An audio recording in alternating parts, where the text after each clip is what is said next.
Cabinet दूसरे कार्यकाल की 1 साल पूरे होने पर पहली कैबिनेट की मीटिंग है, इसलिए ये सोमवार को आज हुई है, पहला कामकाज का दिन है। तो इसके आज नितिन गडकरी जी है साथ में, जो मुख्य एमएसएमई के बारे में बहुत सारे निर्णय है, और तोमर जी है, एग्रीकल्चर के बारे में निर्णय है। मैं शुरू में जो निर्णय हुआ उसका एक अंश आपके सामने पढ़ता हूं। प्रधानमंत्री श्री नरेंद्र मोदी जी के अध्यक्षता में केंद्रीय मंत्रिमंडल की बैठक आज सोमवार 1 जून 2020 को संपन्न हुई। केंद्र सरकार द्वारा अपने दूसरे वर्ष के कार्यकाल में प्रवेश करने के बाद केंद्रीय मंत्रिमंडल की यह पहली बैठक थी। बैठक में ऐसे ऐतिहासिक फैसले लिए गए जिनका भारत की मेहनती किसानों, सूक्ष्म लघु एवं मध्यम क्षेत्र के उद्योग और रेडी पटरी वालों के रूप में काम करने वाले लोगों के जीवन पर एक परिवर्तनकारी प्रभाव पड़ेगा। सूक्ष्म लघु एवं मध्यम उद्यम, जिन्हें लोकप्रिय रूप से एसएमए कहा जाता है, एमएसएमई, भारतीय अर्थव्यवस्था की रीढ़ है। देश भर के विभिन्न क्षेत्रों में चुपचाप काम करते हुए 6 करोड़ से अधिक एमएसएमईज की एक मजबूत और आत्मनिर्भर भारत के निर्माण में महत्वपूर्ण भूमिका है। कोविड-19 महामारी के बाद प्रधानमंत्री नरेंद्र मोदी जी ने राष्ट्र निर्माण के एमएसएमई की भूमिका को शीघ्र पहचान लिया। इसलिए एमएसएमई को आत्मनिर्भर भारत अभियान के तहत की गई घोषणाओं का एक बहुत महत्वपूर्ण हिस्सा बनाया गया था। इस पैकेज के तहत एमएसएमई क्षेत्र को न केवल पर्याप्त आवंटन किया गया है, बल्कि अर्थव्यवस्था को पुनर्जीवित करने के उपायों के में कार्यान्वयन को भी प्राथमिकता दी गई है। कई प्रमुख घोषणाओं से संबंधित क्रियान्वयन पहले ही शुरू किया जा चुका है। केंद्र सरकार ने आज आत्मनिर्भर भारत पैकेज के तहत अन्य घोषणाओं के प्रभावी क्रियान्वयन के लिए रोडमैप भी तैयार किया है। ये महत्वपूर्ण है और इसमें शामिल है एमएसएमई की परिभाषा में परिवर्तन है। ये व्यवसाय करने को आसान बनाने की दिशा में एक और कदम है और ये एमएसएमई क्षेत्र के निवेश को आकर्षित करने और अधिक नौकरियां पैदा करने में भारत में मदद करेगा। जो एमएसएमई संकट में है उनको इक्विटी सहायता प्रदान करने के लिए अधीनस्थ ऋण के रूप में 20,000 करोड़ रुपए का प्रावधान का प्रस्ताव आज कैबिनेट द्वारा औपचारिक रूप से अनुमोदित किया गया। इससे 2 लाख ऐसे जो संकट में है ऐसे एमएसएमई को फायदा होगा। एमएसएमई के लिए 50,000 करोड़ रुपए के इक्विटी निवेश का प्रस्ताव भी पहली दफा हुआ है। ये एमएसएमई को ऋण इक्विटी अनुपात के प्रबंधन और उनकी क्षमता वृद्धि में मदद करने के लिए एक ढांचा तैयार करेगा। यह उन्हें स्टॉक एक्सचेंज में सूचीबद्ध होने का अवसर भी प्रदान करेगा। इस तरह की सहूलत पहली दफा मिल रही है एमएसएमई उद्योगों को। एमएसएमई की परिभाषा में बढ़ोतरी और परिवर्तन किया है।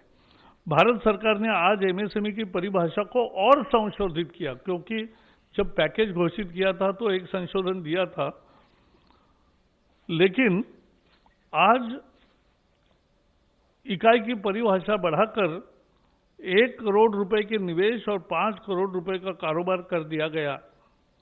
लघु इकाई की सीमा बढ़ाकर 10 करोड़ रुपए का निवेश और 50 करोड़ रुपए का टर्नओवर कर दिया गया है।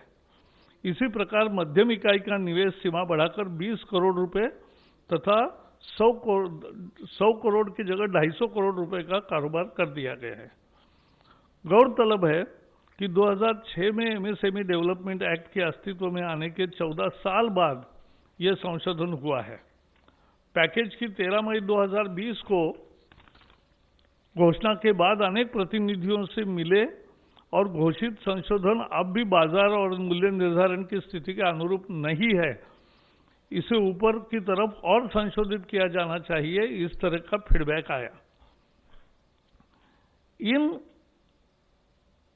आवेदनों को सुनते हुए प्रधानमंत्री ने मध्यम एवं मैन्युफैक्चरिंग सेवा इकाइयों की सीमा को और बढ़ाने का निर्णय किया।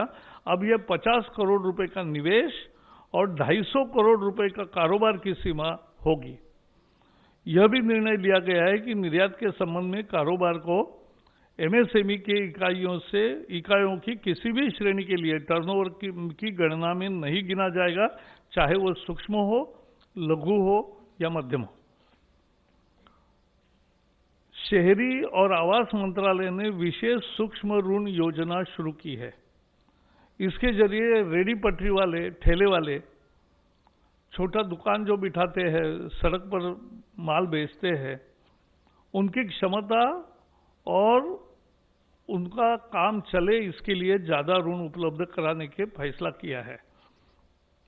ये योजना लंबे समय तक चलेगी क्योंकि कामकाज फिर शुरू कर सके और अपना जीविकोपार्जन सही तरीके से कर सके। इस योजना के 50 लाख से अधिक पटरी सामान बेचने वाले ठेला वाले, हॉकर और रेडी पटरी वालों को लाभ मिलेगा।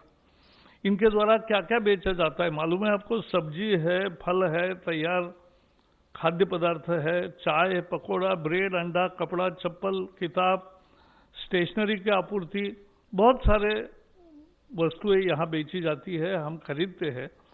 इसके अंतर्गत सलून, मोची, लॉन्ड्री और पान की दुकानें भी आएगी। भारत सरकार कोविड-19 के दौरान इनके समक्ष आई परेशानी के प्रति संवेदनशील रही है। इसी के तहत इन्हें तत्क्षण सहयोग हेतु ये ऋण की योजना शुरू की गई है ताकि अविलंब ये अपने व्यापार को गति दे सके। स्थानीय शहरी निकाय इस योजना में क्रियान्वयन में महत्वपूर्ण भूमिका बजाएगा। शायद भारतीय इतिहास में पहली दफा आजादी के बाद ऐसा निर्णय लिया गया है, जबकि फुटपाथ दुकानदारों और रेडी ठाने वालों को, चाहे शहरी क्षेत्र या ग्रामीण क्षेत्र के हो, इस योजना के तहत इन सभी वर्गों को 10,000 रुपए का ऋण दिया जाएगा। इसे वो मासिक किस्तों में अधिकतम 1 वर्ष के अंदर वापस लौटा सकते।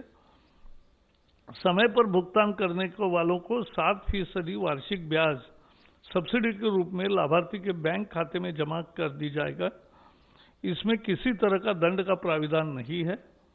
इस पहल से इन वेंडरों एवं अन्य विक्रेताओं को आर्थिक उन्नयन में मदद मिलेगी। इस योजना के क्रियान्वयन में किसी तरह की कठिनाई ना हो तथा जिन्हें इसका लाभ मिलना है उन तक यह सही ढंग से पहुंचे, इसके लिए मंत्रालय, बैंक एवं स्वयं सहायता समूह की अहम जिम्मेदारी एवं भूमिका तय की गई है। साथ ही इसके क्रियान्वयन में पारदर्शिता रहे, इसके लिए पोर्टल, मोबाइल ऐप भी तैयार किए गए हैं। सशक्तिकरण के लिए टेक्नोलॉजी का उपयोग अन्य काम में भी करने का फैसला हुआ है। योजना के पूर्ण क्रियान्वयन एक वेब पोर्टल के साथ एक डिजिटल प्लेटफॉर्म, मोबाइल ऐप विकसित किया जा रहा है। यह प्लेटफॉर्म विक्रेताओं को औपचारिक वित्तीय ढांचे के साथ एकीकृत करने के लिए it will be yet another financial inclusion, यह आईटी प्लेटफॉर्म मदद करेगा।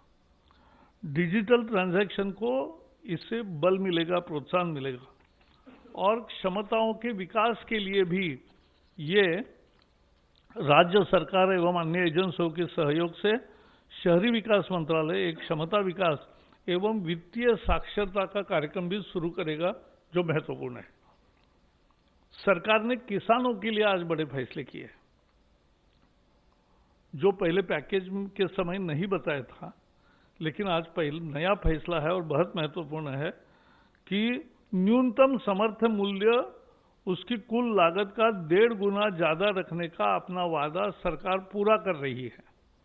खरीफ फसल 20-21 के 14 फसलों के CACP आधारित न्यूनतम समर्थन मूल्य जारी कर दिया गया है, जिसकी जानकारी तोमर जी बताएंगे। इन 14 फसलों पर किसानों को अब लागत का 50 से लेकर 83% तक ज्यादा दाम हासिल होगा। सरकार ने बैंकों द्वारा खेती और उससे जुड़े काम धंधों के लिए 3 लाख रुपए तक के अल्पकालिक कर्ज के भुगतान की तिथि भी 31 अगस्त 2020 तक बढ़ाई है और किसानों में इसमें ब्याज की छूट और अदायगी में मोहलत, ये दोनों फायदे उसको मिलेंगे। किसानों को 1 मार्च 2020 से 31 अगस्त 2020 के बीच अल्पकालिक कृषि कर्ज की ब्याज में 2% और अदायगी में 3% का फायदा होगा। भारत सरकार द्वारा किसानों को 7% से कर्जा मिलता है। इसमें 3 लाख रुपए तक के लोन पर 2% बैंक ब्याज की छूट सरकार देगी और समय पर भुगतान पर 3% का फायदा मिलेगा। इसका मतलब 4% में 3 लाख तक का कर्जा मिलेगा। किसानों के लिए ये बहुत बड़ी तोहफा है। ब्याज में छूट की योजना किसानों को किसान क्रेडिट कार्ड के जरिए कर्ज सहित अल्पकालीन फसल कर्ज के देने के मकसद से शुरू की गई है। पिछले कुछ हफ्तों के दौरान बहुत से किसान अल्पकालिक जो क्रॉप लोन होता है उसके अदायगी के लिए बैंक नहीं जा सके। इसको ध्यान रखते हुए कैबिनेट ने जो निर्णय किया है उससे करोड़ों किसानों का लाभ होगा। गरीब ही इस सरकार की सर्वोच्च प्राथमिकता है और इसलिए कोरोना वायरस महामारी के दौरान लॉकडाउन की शुरुआत से ही सरकार सबसे ज्यादा गरीब लोगों की जरूरतों को लेकर संवेदनशील रही है। लॉकडाउन शुरू होने के बाद 2 दिन में पहला 1,70,000 करोड़ का पैकेज की घोषणा हुई। 80 करोड़ लोगों को खाद्य सुरक्षा देने से लेकर 20 करोड़ महिलाओं के बैंक खाते में सीधे आर्थिक मदद पहुंचाने तक, गरीब वरिष्ठ नागरिकों, विधवा, दिव्यांगों को आर्थिक मदद देने से लेकर पीएम किसान के तहत करोड़ों किसानों को किस्त के रूप में मदद जैसे कदम उठाए गए हैं। इससे एक ऐसे बहुत बड़े गरीब तबके का फायदा मिला है जिसे लॉकडाउन के दौरान परेशानियों का सामना करना पड़ता, और अगर सरकार फौरी तौर पर ऐसे कदम न उठाती तो ये तकलीफ बहुत होती। ये घोषणाएं नहीं रही, कुछ ही दिनों के भीतर करोड़ों लोगों तक सीधे तौर पर नकदी अथवा वस्तु रूप में मदद पहुंचाई गई। 80 लाख टन से ज्यादा अनाज पहुंचाया गया। सभी बाकी पैसा जो देना था वो डीबीटी के माध्यम से दिया गया है। आत्मनिर्भर भारत के तहत प्रवासी मजदूरों के कल्याण के लिए एक राष्ट्र एक राशन कार्ड, ऐसे लोगों को भी खाद्यान्न जिनके पास राशन कार्ड नहीं है उनको भी देने का व्यवस्था किया। मकान के लिए रियायती किराए वाली नई योजना गृह निर्माण की, और ऐसे ही तमाम अन्य कदमों की घोषणा की गई है। किसानों के कल्याण को लेकर व्यापक सुधारों का ऐलान किया गया है। किसानों को उन जंजीरों से मुक्त किया है, क्योंकि वो सुधार इतने महत्वपूर्ण है एपीएमसी को लेकर, क्यों किसानों को उन जंजीरों से मुक्त जिसमें वे जकड़े थे और उनकी आमदनी को बढ़ाने के उपाय अब किए गए हैं। इसके अलावा खेती से जुड़े बुनियादी ढांचे में व्यापक निवेश का भी प्रस्ताव है। खेती से जुड़ी अन्य गतिविधियां जैसे मछली पालन को भी वित्तीय मदद दी गई है। भारत सरकार ने हर मोड़ पर समाज के सबसे जरूरतमंद तबके के साथ एकजुटता दर्शाई और उसकी मदद की है। तो ये आज एक बहुत महत्वपूर्ण फैसला हुआ है, और ये तीनों फैसले किसानों के लिए, समर्थन मूल्य का भी फैसला, ऋण के बारे में फैसला, और एमएसएमई लघु उद्योग, सूक्ष्म उद्योग और मंझले उद्योग का ये किया है। दोनों मंत्री आपके समक्ष है। मैं नितिन जी को रिक्वेस्ट करूंगा कि वो बताएं। अच्छा, पहले तोमर जी अपनी कृषि के संबंध में रखेंगे।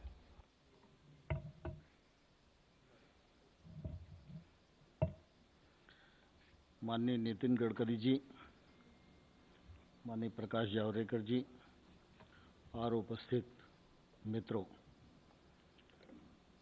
आज मंत्रिपरिषद की बैठक माननीय प्रधानमंत्री जी की अध्यक्षता में संपन्न हुई और उस बैठक में विभिन्न मंत्रालयों से संबंधित आम आदमी को राहत और मदद देने की दृष्टि से निर्णय किए गए। उन निर्णयों की कुछ झलक माननीय प्रकाश जी ने अपने वक्तव्य में दी है। मैं उनकी बात को थोड़ा आगे बढ़ाना चाहता हूं। आप सभी और सारा देश इस बात का साक्षी है कि वायरस का संकट के समय भी जब लॉकडाउन रहा उस समय भी भारत सरकार और प्रधानमंत्री जी की प्राथमिकता पर गांव और गरीब किसान निर्णयों के केंद्र में हमेशा रहा। चाहे गरीब कल्याण योजना के माध्यम से राहत देने का सवाल हो या कृषि के क्षेत्र में कामकाज न रुके इस दृष्टि से अनुमतियां देने का सवाल हो। जब लॉकडाउन घोषित हुआ उसी समय फसल कटाई के लिए खड़ी थी, लेकिन कटाई का सवाल हो, उपार्जन का सवाल हो, मशीन की आवाजाही की अनुमति हो, मशीन मरम्मत के लिए वर्कशॉप की खोलने का सवाल हो, हर मामले पर सरकार ने संवेदनशीलता के साथ विचार किया और उसी का परिणाम है कि किसान ने प्रतिकूलता के मौके पर भी फसल कटाई का काम पूरा किया और इस बार बम्पर पैदावार करके किसान ने देश को समर्पित की है। सरकार उपार्जन के प्रति भी काफ़ी गंभीर थी और इसलिए उपार्जन की प्रक्रिया अभी चली रही है, लेकिन आज दिनांक तक गेहूं की खरीद 360 लाख मीट्रिक टन हो चुकी है। गत वर्ष ये 342 मीट्रिक टन थी। धान की खरीद 95 लाख मीट्रिक टन हो चुकी है। गत वर्ष यह 90 लाख मीट्रिक टन थी। दलहन और तिलहन की खरीद अभी चल रही है और अभी 16.07 लाख मीट्रिक टन खरीद हुई है। ये गत वर्ष 15 लाख मीट्रिक टन थी। आप सबके ध्यान में है कि 18-19 में सरकार ने एक निर्णय किया था कि किसान को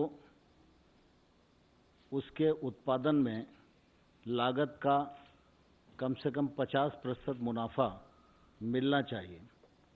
स्वामीनाथन साहब ने एक अध्ययन के बाद अपनी रिकमेंडेशन की थी और ये रिकमेंडेशन काफ़ी देश में घूमती रही, लेकिन माननीय प्रधानमंत्री नरेंद्र मोदी जी के नेतृत्व में इन रिकमेंडेशनों को स्वीकार भी किया गया और अमल भी किया गया और पिछले बार रबी की जो दरें घोषित की गई थी उन्हीं दरों पर ये जो मैंने बताया कि उपार्जन का काम हुआ है। आज फिर कृषि लागत एवं मूल्य आयोग की जो रिकमेंडेशन है 14 फसलों के लिए वो आ गई हैं, मंत्रिपरिषद के समक्ष विचाराधीन थी और आज मंत्रिपरिषद ने उनको अपनी स्वीकृति प्रदान कर दी है। जैसे धान को देखेंगे तो लागत का 50% अधिक मुनाफे को ध्यान में रखते हुए 1868 यह घोषित की गई है।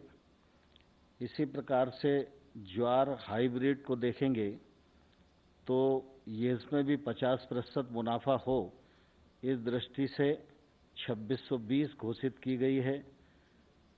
बाजरा को अगर हम देखेंगे तो 150 उस 83% को ध्यान में रखते हुए 2150 घोषित किया गया है। ऐसे ही रागी में 50% की वृद्धि है, मक्का में 53% की वृद्धि है, तूर अरहर में 58% की वृद्धि है, मूंग में 50% की वृद्धि है, उड़द में 64% की वृद्धि है, मूंगफली में 50% की वृद्धि है, सूरजमुखी में 50% की वृद्धि है, सोयाबीन में 50% की वृद्धि है, तिल में 50% की वृद्धि है, राम तिल में 50% की वृद्धि है और कपास में 50% की वृद्धि है। यह जो कृषि लागत और मूल्य आयोग है, यह सामान्य तौर पर एक पूरा मैकेनिज्म बना हुआ है जिसमें वो लोग मिलकर कृषक की उत्पादन में जो लागत आ रही है और लागत के समय जो जो चीज़ें उपयोग होती हैं, चाहे वो बीज की कीमत हो, खाद की कीमत हो, मानव का श्रम हो, बैल का श्रम हो, मशीन का खर्चा हो, डीजल हो, बाकी सारी चीज़ों को जोड़कर वो ये तय करते हैं कि लागत कितनी आ रही है और उसके ऊपर समर्थन मूल्य कम से कम 50% और उससे अधिक, जैसे मैंने 64 भी बताया, 83 भी बताया, इतना प्रतिशत उसमें बढ़ा है। इसका लाभ निश्चित रूप से किसानों को बड़ी मात्रा में अगले बार होने वाला है। इसी प्रकार से अभी ब्याज छूट स्कीम के बारे में माननीय प्रकाश जी ने जिक्र किया था, तो ये ब्याज छूट योजना भारत सरकार की है। बैंकों का ब्याज हम लोगों को मालूम है कि 9% है। भारत सरकार 2% की अपनी तरफ से सब्सिडी देती है, तो 7% ब्याज पर किसान को कर्ज मिलता है और अगर किसान समय पर उसको चुका दे तो 3% की सब्सिडी उसे और मिलती है। तो ऐसे कुल मिला के अगर समय पर किसान अपना फसली ऋण चुकाने में सफल होता है तो किसान को 4% ब्याज पर कर्ज मिलता है। इस बार आपको ध्यान है कि 31 मार्च भी लॉकडाउन की स्थिति में था, तो उस समय हम लोगों ने सोचा कि 31 मई तक शायद ये ठीक ठाक स्थिति आ जाएगी, लेकिन अभी भी सामान्य स्थिति नहीं है और इसलिए पहले चरण में 31 मई तक उनको छूट दी थी कि वो अपना पैसा जमा कर दें, लेकिन अभी भी ऐसी स्थिति है कि कई जगह खरीद का काम भी चल रहा है, कई जगह बैंक में जाना थोड़ा दुर्लभ ही हो रहा है। इसलिए किसानों के हित में माननीय प्रधानमंत्री जी ने इस तिथि को बढ़ाकर अब 31 अगस्त कर दिया है। 31 अगस्त तक जो किसान अपने ऋण की अदायगी करेगा उसको 4% ब्याज पर ही कर्जा मिलेगा। मैं समझता हूँ ये किसानों के लिए निश्चित रूप से बहुत बड़ी राहत है और इस दिशा में प्रधानमंत्री जी निरंतर सोचते भी रहते हैं। गत वर्ष का भी अगर हम देखेंगे तो सब्सिडी के रूप में 28,000 करोड़ रुपया किसानों के हित में इस कार्यक्रम के अंतर्गत हर किसान की जेब में जाता है। तो इस बार ये थोड़ा और ज़्यादा भी हो सकता है, लेकिन पिछले बार 28,000 करोड़ रुपए की सब्सिडी प्रदान करने की स्थिति आई थी। तो यह ब्याज छूट योजना के अंतर्गत देश भर का किसान ये सोच रहा था कि 31 मार्च को नहीं हो पाया, फिर उसको आशा बंधी 31 मई, लेकिन 31 मई को भी वो अवसर नहीं आ पाया, तो इसलिए फिर 31 अगस्त तक की ये छूट प्रदान की गई है। यह निश्चित रूप से किसानों के लिए बहुत ही लाभप्रद रहेगी।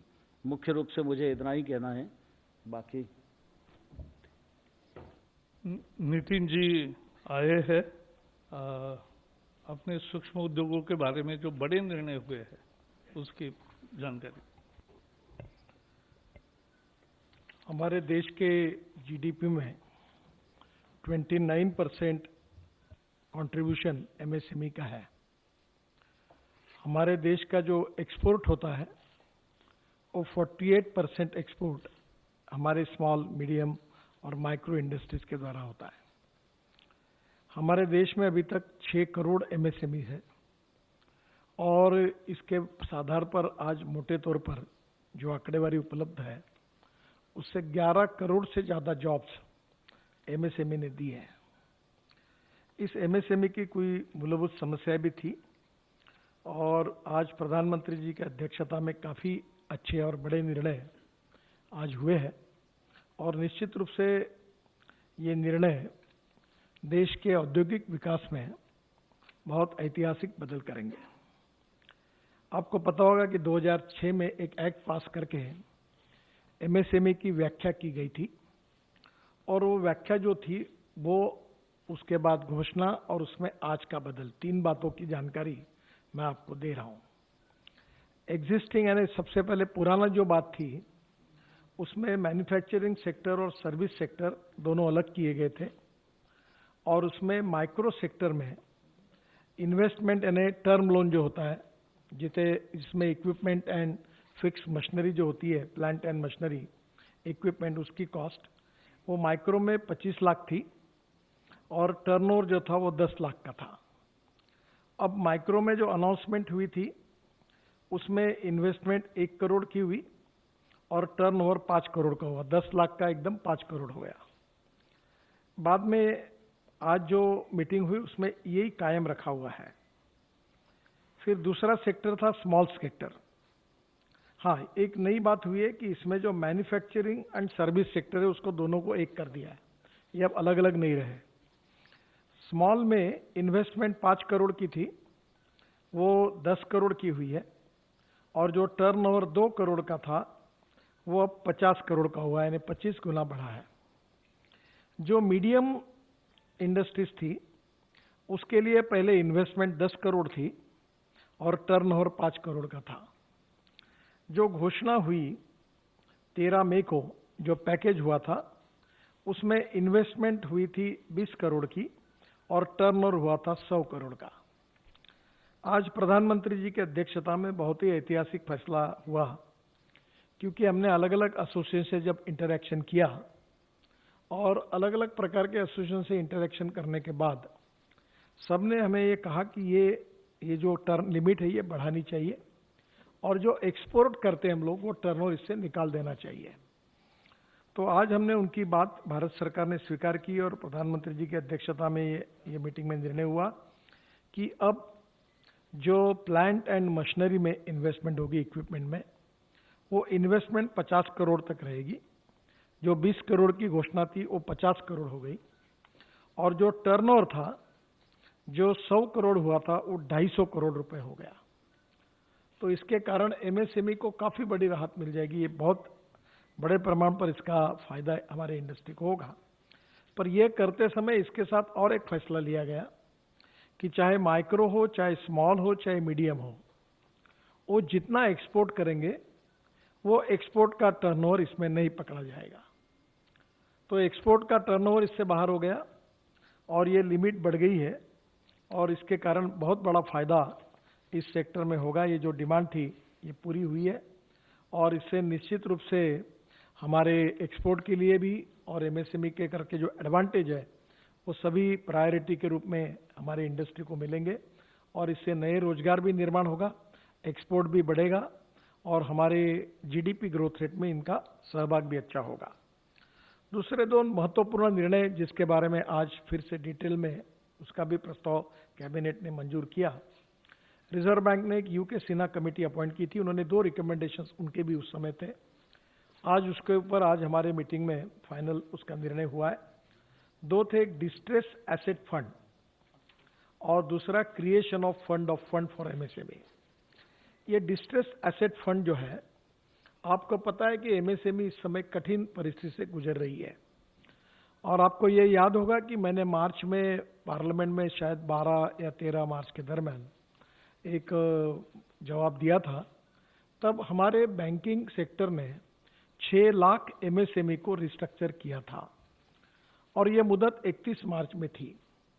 बाद में आदरणीय वित्त मंत्री जी की अनुमति से ये मुदत हमने 31 दिसंबर तक की है, और इसमें करीब 25 लाख एमएसएमई जो अड़चन में है उनका रिस्ट्रक्चर होने की उम्मीद है। अब ये जो फंड ऑफ फंड हमने जो क्रिएट किया हुआ है, ये बहुत ही आधार पर जो कमजोर एमएसएमई है, जो आर्थिक दृष्टि से एनपी अकाउंट हो गया है, बंद पड़ी हुई है, उनके कारण सबसे बड़ा इसका रिस्ट्रक्चरिंग करने के लिए उसका उपयोग होगा, उससे वो इंडस्ट्री वायबल हो जाएगी। ये डिस्ट्रेस्ड एसेट फंड जो बनाया गया है ये 4000 करोड़ का है, जिसके लिए आज अनुमति मिली है।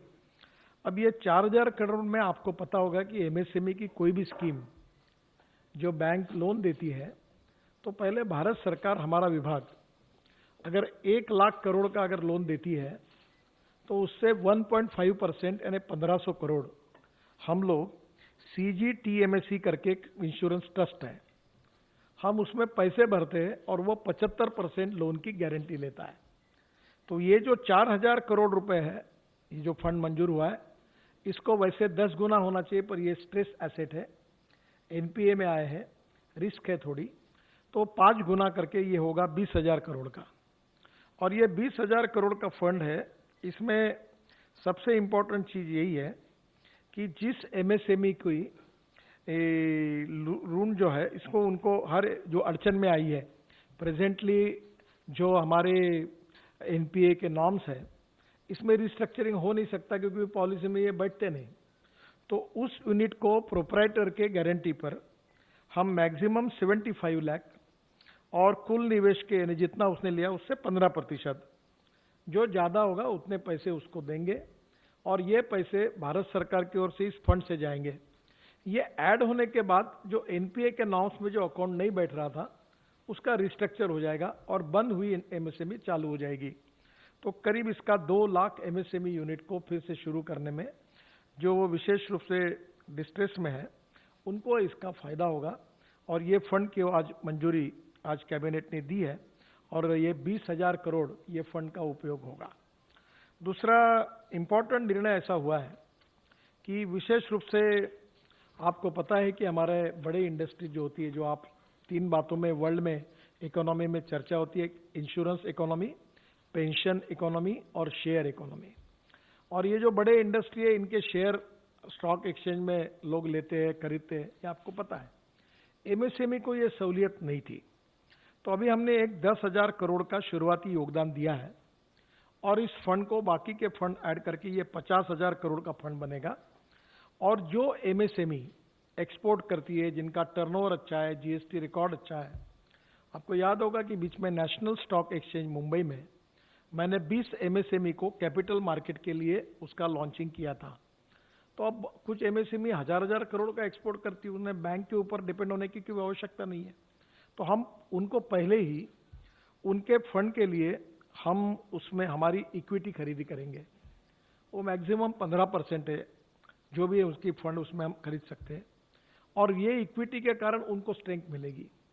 और फिर वो जब स्टॉक एक्सचेंज में जाएंगे तो उनका जो 10 रुपए का शेयर है उसमें हमने खरीद लिया तो उस ताकत में देगी उसको, और उसके बाद में उसका शेयर कभी 25 का होगा, कभी 30 का होगा, कभी 40 का होगा।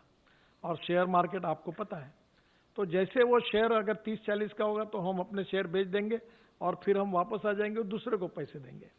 तो इस प्रकार से जो अच्छे यूनिट्स हैं, जिनका बैलेंस शीट अच्छी है, जिनका टर्नओवर अच्छा है, जिनका रेटिंग अच्छा है और जिनका GST record, turnover record bank का अच्छा है, ऐसे लोगों को हम कैटेगरिया करके इस प्रकार का मार्केट में जिनका लिस्टिंग हो सकता है, ऐसे एमएसएमई को हम पूरा ताकत देंगे और इसके कारण ये भी एक बहुत बड़ी स्ट्रेंथ मिल जाएगी। इससे एक्सपोर्ट भी बढ़ेगा और ये यूनिट भी स्ट्रांग बनेगी। तो ये 2 फंड है, creation of fund for MSME, जिसका आज 50,000 करोड़ की शुरुआत होगी और ये रिवॉल्विंग फंड होते होते मैं थोड़ा ऑप्टिमिस्टिक सोचता हूँ 3-4 साल में ये 2 लाख करोड़ भी हो सकता है। तो ये एक को दिया, एक से निकाला, दूसरे को दिया, दूसरे से तीसरे को दिया, धीरे धीरे हमारी एमएसएमई ये शेयर मार्केट की तरफ, स्टॉक एक्सचेंज की तरफ जाएगी और जो अच्छा परफॉर्मेंस दिखाएंगे उनको बाहर से फिर जनता उसमें निवेश करेगी और ये एक बहुत अच्छा गेटवे इसके कारण ओपन हुआ है। तो ये दोनों निर्णय फंड्स के बारे में, एक डिस्ट्रेस एसेट फंड और दूसरा ये फंड ऑफ फंड, और उसके साथ एमएसएमई की डेफिनेशन बदलने का जो निर्णय हुआ है, ये अपने आप में आज तक के इतिहास में, ये 2006 में था, बहुत बार ये डेफिनेशन बदलने के प्रयास किए गए थे पर वो संभव नहीं हुए। इस बार पूरी तरह प्रधानमंत्री जी ने इसको पूरा सपोर्ट किया, वित्त मंत्री जी ने किया और मैं एमएसएमई मंत्री होने के नाते देश के तमाम उद्योजकों की ओर से, जो डिपार्टमेंट सबसे ज़्यादा रोजगार निर्माण करता है, जो डिपार्टमेंट सबसे ज़्यादा एक्सपोर्ट में कंट्रीब्यूट करता है और जो डिपार्टमेंट देश की वेल्थ में बैकबोन है, ऐसे डिपार्टमेंट में इन लोगों को स्ट्रांग करने का एक बहुत इम्पोर्टेंट पहल आदरणीय प्रधानमंत्री जी ने की है। इसके बहुत अच्छे परिणाम आने वाले समय में, इस संकट के समय में निश्चित रूप से उपयोगी होंगे और आएंगे। मैं प्रधानमंत्री जी का बहुत बहुत अभिनंदन इस विभाग का मंत्री होने के नाते इन तीनों निर्णय के लिए करता हूँ। बहुत धन्यवाद नितिन जी। रेडी पटरी वालों के लिए जो पहली दफा ऐसी स्कीम बनी है कि 10,000 रुपये उनको बहुत सहूलत से ऋण मिलेगा, उस योजना का नाम भी तय हुआ है। वो है PM Svanidhi, prime minister street vendors Atmanirbhar Nidhi. PM Svanidhi, prime minister street vendors Atmanirbhar Nidhi. ये एक नाम दिया गया है और मुझे पूरा विश्वास है कि पीएम स्वनिधि बहुत लोकप्रिय होगा। जैसे दोनों ने बताया, किसानों के लिए और एमएसएमई के लिए बहुत अहम फैसले हुए हैं। अब उन्हीं मुद्दों पर आपको कुछ सवाल है तो जरूर पूछिए, क्योंकि बाकी सवालों के लिए हम आपके स्टूडियो में यानी वर्चुअली अभी आते हैं, तो आते हैं तब चर्चा कर ही सकते हैं। नंबर 18। गडकरी साहब, मेरा सवाल ये है कि जो एमएसएमई की परिभाषा 250 करोड़ रुपए की गई है और इमरजेंसी क्रेडिट गारंटी जो स्कीम थी उसमें 100 करोड़ रुपए की बात की गई थी, तो क्या 250 करोड़ रुपए वालों को भी फायदा मिलेगा? और दूसरा सवाल ये है कि डिस्ट्रेस फंड में रेट ऑफ इंटरेस्ट क्या होगा? 1 जुलाई से ये व्याख्या, क्योंकि हमारी सॉफ्टवेयर और मैंने जल्दी करने की कोशिश की थी, पर वो साधारणतः इसको पूरा ये करने के लिए 1 जुलाई से, आज ऑर्डिनेंस पर मैंने फाइल पर सही कर दी है, कल उसका और ये निकल जाएगा नोटिफिकेशन, गैजेट नोटिफिकेशन। 1 जुलाई के बाद इस स्कीम का फायदा होगा। ये जो फंड के बारे में आपने बात की है, इसके बारे में स्वाभाविक रूप से ये जो हम इक्विटी के रूप में दे रहे हैं, उसके ऊपर इंटरेस्ट जो है वो भारत सरकार का फंड है, तो वो लगाने के बारे में अभी निर्णय नहीं हुआ है, पर वो कम से कम लगाने की कोशिश करेंगे। वो जो उसके लोन पर जो इंटरेस्ट होगा वही लगेगा।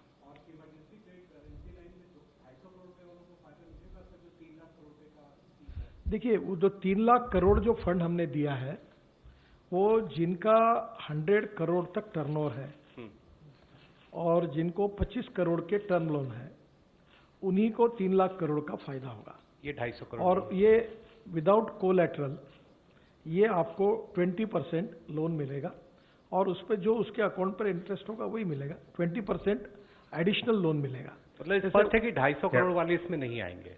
नहीं आएंगे। 114। 1 जुलाई के बाद आएंगे। जी मंत्री जी, एसएम आसिफ इधर आपके सामने। मेरा सवाल है, मैं सामने हूँ। मेरा सवाल है आपसे कि एमएसएमई में एनपीए अकाउंट जो पूरे देश में फैला हुआ है, तो जो नई स्कीम है उसमें आपने कहा कि एनपीए अकाउंट को सरकार जो है उसका परसेंटेज कुछ देगी, उसको जरा डिटेल बता। देखिए, पहली बात तो ऐसी है कि मैंने मार्च में जवाब दिया था कि 6 लाख एमएसएमई रिस्ट्रक्चर हुई, फिर उसकी मुदत 31 मार्च थी, वो बढ़ाकर 31 दिसंबर तक किया गया। दूसरी इंपॉर्टेंट चीज़ है कि ये जो स्ट्रेस एसेट है जो एनपीए हो गए हैं, इनके लिए हमने स्कीम बनाई कि भारत सरकार ने 4000 करोड़ दिए है। अब ये 4000 करोड़ जो हमको मिले हैं, हम एक सीजीटीएमएसी करके एक ट्रस्ट है, इंश्योरेंस ट्रस्ट है, ये इसको हम 4000 करोड़ जब डिपॉजिट करेंगे तो उससे 5 गुना यानी 20,000 करोड़ के फाइनेंस की गारंटी ये ट्रस्ट लेगा। ये 20,000 करोड़ बैंकों को उपलब्ध होंगे। फिर जो एमएसएमई जो है, जो एनपीए हो गई है, स्ट्रेस है और आज के रूटीन नॉर्म्स में नहीं बैठ रही है, फिर ये 20,000 करोड़ में से उसका जो प्रोपराइटर होगा उसके गारंटी पर हम उसको ये फंड में से इक्विटी देंगे।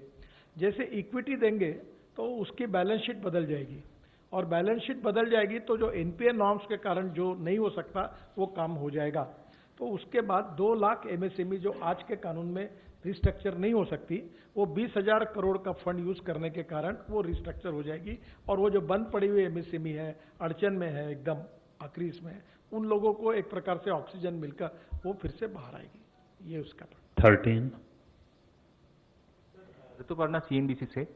ये जो 3 लाख करोड़ का इमरजेंसी फंड था आप लोग दे रहे हैं, क्या ये स्टार्टअप्स वगैरह को भी एप्लीकेबल होगा? और अगर है तो वैसा है तो क्या मैकेनिज्म कुछ डेवलप हुआ है? कितने स्टार्टअप्स ने ये सब्सक्राइब किया है? जो एमएसएमई रजिस्टर है और जिनका टर्म लोन 25 करोड़ का है और वर्किंग कैपिटल 100 करोड़ का है, इस व्याख्या में जो आते हैं उन लोगों के लिए 3 लाख करोड़ का फंड है और ये कोलैटरल फ्री है, यानी कोई गारंटी नहीं है। एग्जिस्टिंग डॉक्यूमेंट के आधार पर ही भारत सरकार की ओर से 20% तक एडिशनल कैपिटल वर्किंग कैपिटल में या इसमें मिल सकता है। तो उसमें अगर वो स्टार्टअप रजिस्टर है तो सबको इसका फायदा मिलेगा जो इस नॉर्म में आते हैं। 241। आप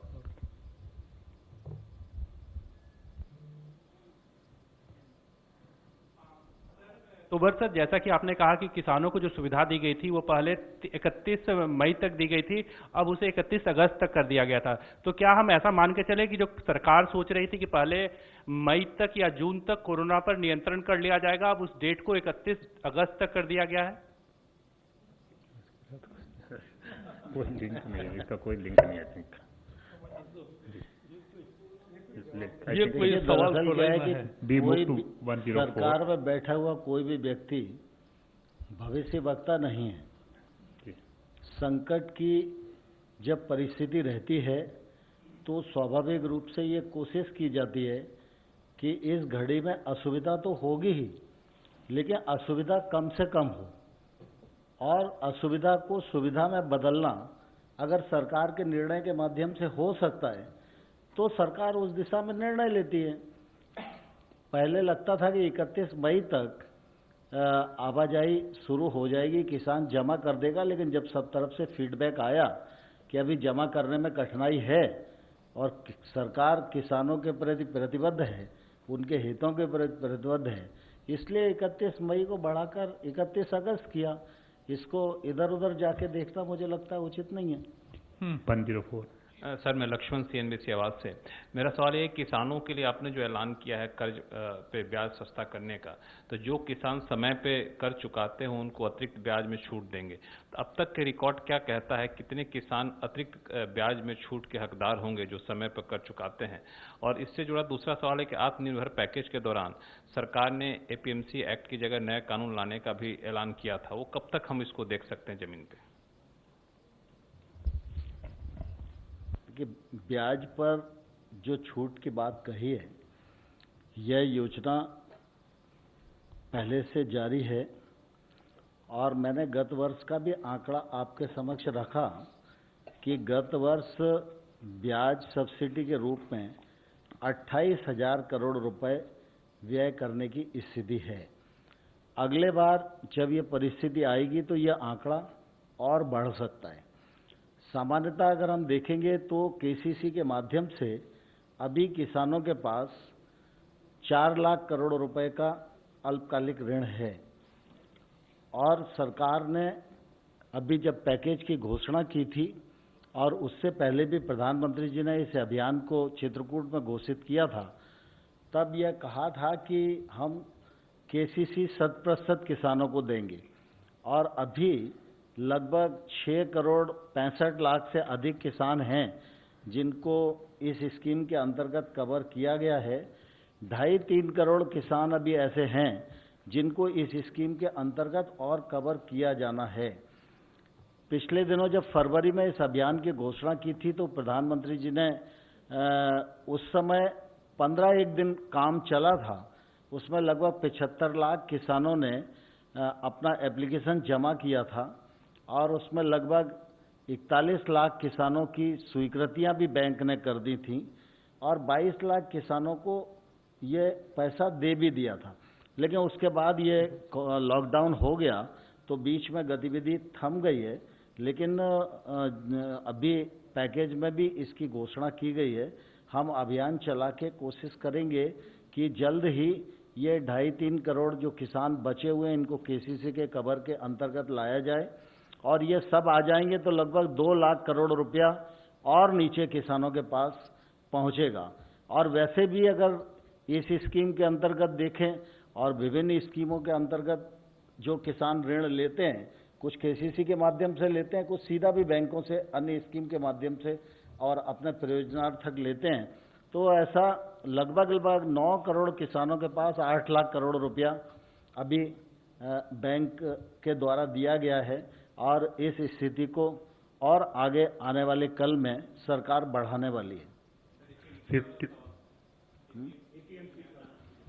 APMC के विषय में आपको मालूम है कि बहुत दिन से लगातार इस बात की कोशिश की जाती रही है कि किसान जो एक तौर से बंधन में बंधा हुआ है अपने उत्पाद को बेचने के लिए, इसका खुलना और इसे आज़ाद करना जरूरी है।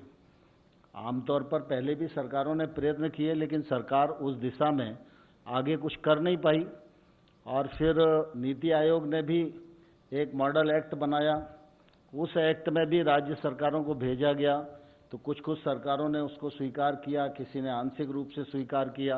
अभी बहुत सारी सरकारें हैं जो तेजी से उस पर काम कर रही हैं।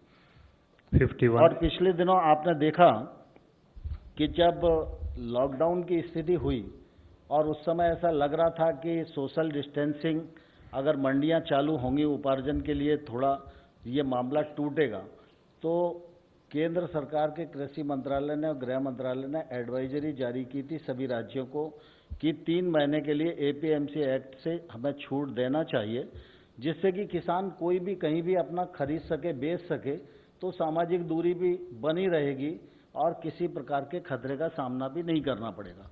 कई राज्यों ने उसको भी किया, लेकिन लगातार केंद्र सरकार इस बात का विचार करती रही है कि ये खुलाव कैसे हो। और कृषि का विषय वैसे राज्य का विषय है, लेकिन ट्रेड का विषय तो केंद्र का है। और इसलिए आप आज भी अनुभव करेंगे कि सामान्य तौर पर ये बोतल बनाने वाला जो व्यक्ति है, इस बोतल को बनाएगा कहाँ, बेचेगा कहाँ और कितने पैसे में बेचेगा, इसका अधिकार उत्पादनकर्ता को है। लेकिन देश में किसान सबसे बड़ा उत्पादनकर्ता होने के बाद भी उसको उत्पादन का अधिकार है, उत्पादकता बढ़ाने का अधिकार है, परिश्रम करने का अधिकार है, पसीना बहाने का अधिकार है और प्राकृतिक प्रकोप की मार खाने का भी अधिकार है।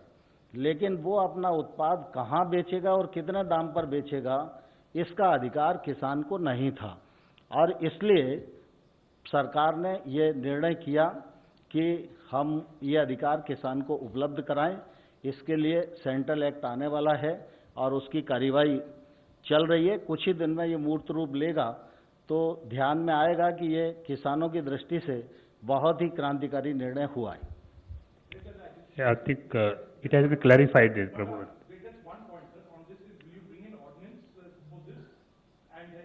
It can, Prabhu, this cannot be announced here, whether it's legislation or ordinance or this thing.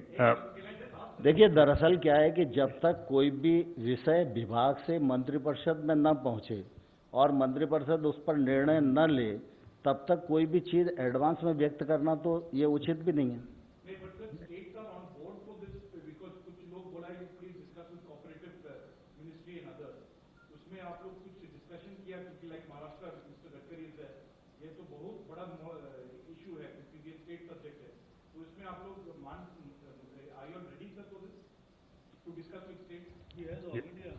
केंद्र सरकार जब इस दिशा में आगे बढ़ेगी तो जितनी आवश्यकताएं, औपचारिकताएं हैं, उन सबको पूरा करके ही आगे बढ़ेगी। 51।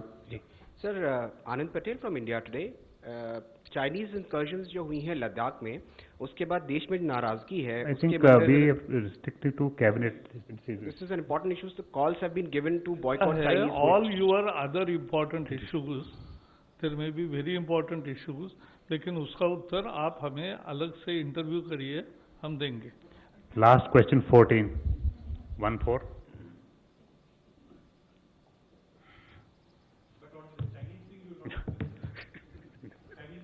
I think sir, Sameer Dikshit ji business से मेरा सवाल एमएसएमई सेक्टर को है। आपने क्या 11 करोड़ का लगभग रोजगार ये सेक्टर देता है। अभी इस पूरे कार्यकाल के दौरान आपको क्या है, क्या फीडबैक आपको है कि कितना असर जॉब्स को लेकर के है और वापस रीजनरेट करने में कितना समय लग सकता है, जॉब्स के मसले पर कितना झटका लगा है इस पूरे कोविड की वजह से? कोविड के संकट के कारण अब जो परिस्थिति है, इसमें कोई ऑफिशियल स्तर का अध्ययन अभी तक नहीं हुआ है, पर एक बात जरूर है कि कोविड के कारण कहीं ना कहीं उसके परिणाम हैं। एक बात आपको और ये मैं खुलासा कर दूं कि माइग्रेंट लेबर के कारण जैसे परसेप्शन होता है कि टीवी देखने के बाद ऐसा लगता है कि 100% इस देश की इंडस्ट्री पूरी माइग्रेंट लेबर के भरोसे चल रही है, ऐसा एक साधारणतः इंप्रेशन होता है।